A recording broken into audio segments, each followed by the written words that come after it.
கர்த்தருடைய நாமத்துக்கு மகிமையுண்டாவதாக. இன்றைய வார்த்தை 1 பேதுரு 5:7.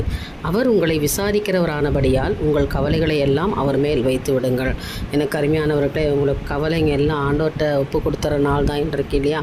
இன்றைக்கி விசாரிக்க யாரும் இல்லை, நான் கைவிடப்பட்டு நிற்கிறேன், தனிமரமாக நிற்கிறேன், என் வாழ்க்கையில் இனி எந்த ஒரு ஆசீர்வாதமும் வராது, என் இருளான சூழ்நிலையில் நான் இருக்கிறேன் அப்படின்னு சொல்லி கவலைப்பட்டு கலங்குறீங்களா? இன்றைய தினம் ஆண்டவர் சொல்கிறாரு, மகளே, நீ பயப்படாதே, கலங்காதே, நீ கவலைப்படாதே, உன்னுடைய எல்லா பிரச்சனையும் என்கிட்ட சொல்லிடு, கர்த்தர்கிட்ட நீ கொடுத்துடு, உன் கவலைகள் எல்லாம் அவர் மேலே வைத்து விடுங்க. நீங்கள் உங்களுடைய துக்கங்கள் எல்லாத்தையும் கர்த்தர்கிட்ட கொடுத்துருங்க, அவர் பார்த்துக்கொள்வார். அவர் உங்களுக்கு ஒரு சந்தோஷத்தை, ஒரு சமாதானத்தை கொடுப்பார் இல்லையா?